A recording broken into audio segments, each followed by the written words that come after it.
एक दामाद की कहानी। एपिसोड 6। अचानक हुए इस हमले से जीतू खुद को संभाल नहीं पाया। अपनी नाक पर पड़े बंधन से जीतू ने निकलने की पूरी कोशिश की थी, मगर अंत में उसका शरीर ढीला होता गया और जीतू बेहोश होकर जमीन पर गिर पड़ा।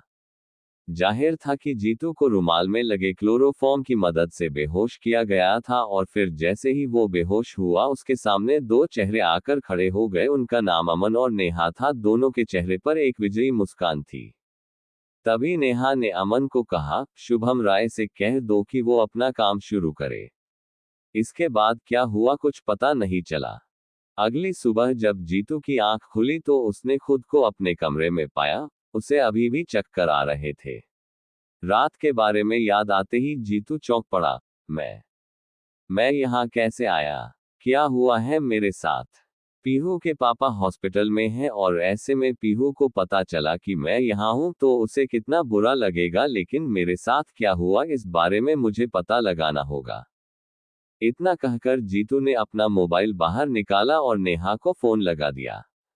नेहा के फोन उठाते ही जीतू ने कहा, नेहा ये क्या खेल चल रहा है, कहाँ हो तुम? मैं जब शुभम राय के क्लब पहुंचा तो तुम वहां नहीं थी और फिर मुझे किसी ने बेहोश कर दिया। अब मैं अपने घर में खुद को देख रहा हूँ। सच सच बताओ क्या हुआ है मेरे साथ? जवाब में नेहा ने कहा, क्या आपको सस्ता नशा करने की आदत हो गई है? मैंने आपको कहीं नहीं बुलाया और मैं तो शहर से बाहर हूँ। ये सब कैसी बातें कर रहे हैं आप? मैं बिजी हूं, अभी आपके फिजूल की बातों के लिए मेरे पास टाइम नहीं है। इतना कहकर नेहा ने फोन काट दिया। जीतू फोन की तरफ देखता रह गया। तभी उसके मोबाइल पर पीहू का मैसेज आया, पापा की हालत अब ठीक है और जल्द ही उन्हें डिस्चार्ज कर दिया जाएगा। फिलहाल मैं ऑफिस के जरूरी काम से शाह कंस्ट्रक्शन पहुंच चुकी हूं। इस मैसेज को पढ़कर जीतू ने एक लंबी सांस ली और फिर उसके मोबाइल पर नवीन का फोन आया। फोन उठाते ही नवीन ने कहा, अब आप अपना काम शुरू कर सकते हैं। फिलहाल आपके रहने के लिए रिजॉर्ट शिपिंग में एक घर बुक किया गया है, आप जाकर देख सकते हैं। मगर उसके मालिक राजेश मोदी से आप बचकर रहना, वो बहुत ही चालाक और अपना काम निकालने में माहिर है। रिसोर्ट स्प्रिंग के बारे में जीतू ने बहुत सुन रखा था। एक फ्लैट की कीमत भी वहां 35 करोड़ से कम नहीं थी। उससे याद था कि पीहू को ये जगह बहुत पसंद थी। कुछ सोचकर जीतू बाहर निकला तो उसकी बाइक भी वही खड़ी दिखी जिसे जीतू लेकर शुभम राय के क्लब गया था। ये बात उसके दिमाग में खटक रही थी और फिर उसने खुद से कहा, इस बारे में मुझे शुभम राय से बात करनी होगी कि कल रात उसके क्लब में क्या हुआ था, मगर उससे पहले मुझे रिसोर्ट स्प्रिंग जाना होगा। इतना कहकर जीतू बाइक लेकर रिसोर्ट स्प्रिंग की तरफ निकल पड़ा। वहां पहुंचकर जीतू ने बाइक एक साइड लगाए और अंदर बढ़ने लगा। तभी सामने खड़े दो गार्ड ने उसका रास्ता रोकते हुए पूछा, कौन हो तुम और इस तरह से अंदर क्यों जा रहे हो? जवाब में जीतू ने कहा, मुझे यहाँ घर खरीदना है, बस उसे ही देखने आया हूँ। जीतू की पुरानी बाइक और उसके कपड़े देखकर वो गार्ड हंसने लगे और फिर उनमें से एक ने कहा, अरे भैया, आजकल तो कोई भी इधर मुंह उठाकर चला आता है, इधर तो तुम्हारी देखने की भी औकात नहीं लगती और बातें बड़ी बड़ी कर रहे हो, चलो निकलो यहाँ से। इस पर जीतू ने कहा, किसी के कपड़ों से उसे जज करना गलत है। क्या यहाँ आए मेहमानों से आप लोग इसी तरह बात करते हो? और फिर इस तरह से उनके बीच बात काफी बढ़ गई। कुछ ही देर में जीतू से बदतमीजी करते हुए गार्ड आगे बढ़े और उसकी बाइक से तोड़फोड़ शुरू कर दी।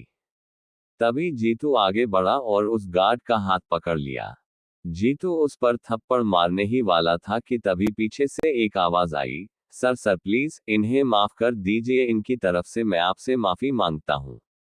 जीतू ने पलटकर उस तरफ देखा तो रिसोर्ट स्प्रिंग का मालिक राजेश मोदी खड़ा हुआ था। राजेश मोदी उन गार्ड्स के नजदीक आकर बोला, शायद तुम लोग गेस्ट से बात करने की तमीज भी भूल चुके हो, पता भी है कि तुम्हारे सामने कौन खड़ा है? इस पर जीतू राजेश मोदी से बोला, इन्हें मेरे बारे में बताने की जरूरत नहीं है मिस्टर मोदी, मगर इन्हें इतना जरूर पता होना चाहिए कि अगर कोई गरीब भी यहाँ आ जाए तो ये उससे सलीके से पेश आए। राजेश मोदी शर्मिंदा होते हुए बोला, जी जरूर, वैसे मुझे पता था कि आप यहाँ आने वाले हैं, बस इन्हें बताना भूल गया था। मैंने आपके लिए लंच का इंतजाम किया है, चलिए थोड़ा मौका हमें भी दीजिए।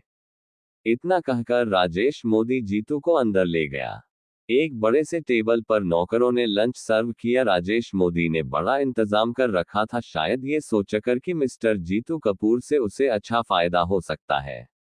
लंच करते हुए ही जीतू ने कहा, आपका रिसोर्ट स्प्रिंग काफी पॉपुलर हो रहा है, मगर मुझे लगता है कि इस पहाड़ी इलाके में अगर इसका एक्सपेंशन हो पाए तो ये जगह पूरे देश में फेमस हो जाएगी। बड़े बड़े लोग यहाँ खरीदारी करना पसंद करेंगे। राजेश मोदी जैसे इसी मौके का इंतजार कर रहा था।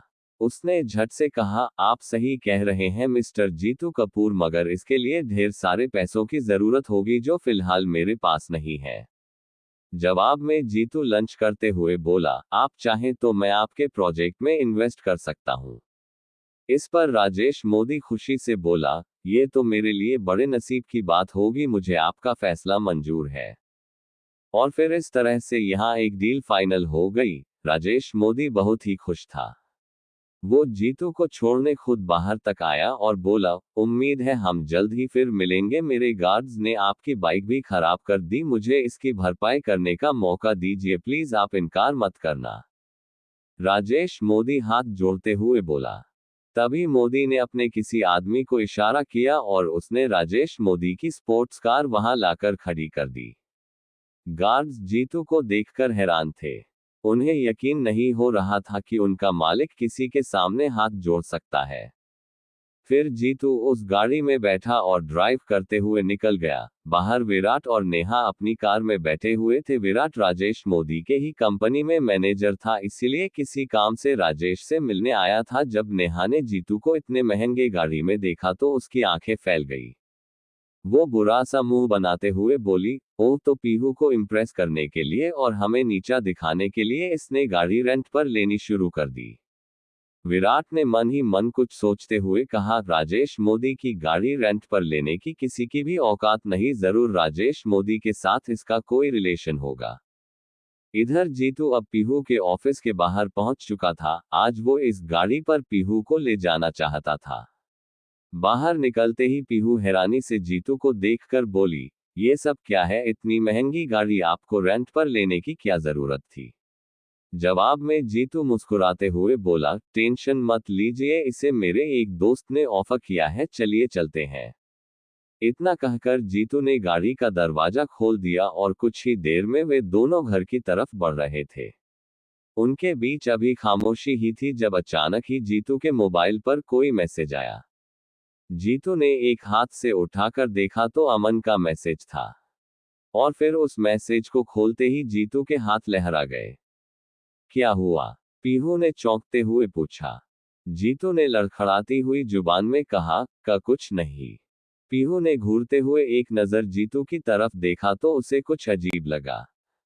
अमन ने जो मैसेज भेजा था उसमें जीतू के कई सारे फोटो थे, जिसमें जीतू किसी लड़की के साथ बिना कपड़ों के नजर आ रहा था। दोनों उस तस्वीर में काफी ज्यादा इंटीमेट थे। तभी अमन का एक और मैसेज आया जिसमें लिखा हुआ था, तुम्हारी ये सारी तस्वीरें अब पीहू को मिलने वाली हैं, हम सब तुम्हारे घर पर इंतजार कर रहे हैं। डाइवोर्स पेपर रेडी है, पीहू तो इस पर बड़े आराम से साइन कर देगी, बस तुम्हें करना बाकी है। जल्द घर पहुंचो, आज हम तुम्हें अपने खानदान से बाहर का रास्ता दिखाकर ही दम लेंगे। ये मैसेज पढ़ते ही जीतू की हालत खराब हो चुकी थी। पीहू उसे अभी भी अजीब सी नजरों से देखते हुए बोली, आपको अगर कोई प्रॉब्लम है तो आप मुझे बता सकते हैं। जीतू ने कुछ नहीं कहा और कुछ ही देर में वे दोनों घर पर पहुंच चुके थे। मीनू शाह अमन और नेहा के साथ वहां पहले ही पहुंच चुकी थी। उनका पूरा चेहरा गुस्से से लाल था और सामने टेबल पर ही डाइवोर्स पेपर रखा हुआ था। जैसे ही जीतू और पीहू वहां पहुंचे, मीनू जी चिल्लाते हुए बोली, जीतू गलती से भी इस घर के अंदर कदम मत रखना, अभी तक तुम सिर्फ एक धब्बा थे लेकिन अब कलंक बन चुके हो। तुम्हारी हिम्मत कैसे हुई मेरी बेटी को धोखा देने की। जवाब में जीतू ने कहा, ये सब झूठ है, तस्वीर में जो कुछ भी दिख रहा है मुझे नहीं पता कि ये कहां से आया। इस पर अमन ने चिल्लाते हुए कहा, अपनी बकवास बंद करो, इस तस्वीर को देखकर कौन विश्वास नहीं करेगा कि ये तुम हो। कहते हुए अमन ने मोबाइल पीहू के हाथों में दे दिया। पीहू हैरानी से वो सभी फोटो देखे जा रही थी, उसकी आंखों में आंसू आ चुके थे। एक नजर पीहू ने जीतू की तरफ देखा तो जीतू ने कहा, पीहू ये झूठ है, ये हमारे रिश्ते को खत्म करने की साजिश है, मुझे नहीं पता कि ये तस्वीरें कैसे आई। इस पर नेहा चिल्लाते हुए बोली, अच्छा तो सच क्या है तुम बताओ। पैसों के लालच में तुमने ये शादी तो कर ली, लेकिन हवस की आग अभी तक तुम्हारे अंदर जिंदा है, और किस रिश्ते की बात कर रहे हो तुम, जो अभी ठीक से बना भी नहीं है। पीहू आंखों में आंसू लिए सभी के चेहरे की तरफ देखे जा रही थी, फिर एक बार पीहू ने जीतू की तरफ देखा, उसकी आंखों में आंसू देखकर जीतू का दिल बैठा जा रहा था। तभी मीनू शाह ने पीहू के हाथ में पेन पकड़ाते हुए कहा, सामने डाइवोर्स पेपर है पीहू, चुपचाप अब इस पर साइन कर दो, मैं तुम्हें इस इंसान के साथ अब नहीं रहने दूंगी। हाथों में पेन लेकर पीहू भारी कदमों से उस टेबल की तरफ बढ़ चली जहां पर डाइवोर्स पेपर रखा हुआ था। ये देखकर जीतू का दिल जोरों से धड़कने लगा। क्या पीहू जीतू को तलाक दे देगी या फिर आएगा कहानी में नया मोड़? जानने के लिए बने रहिए इस कहानी के साथ नेक्स्ट एपिसोड में।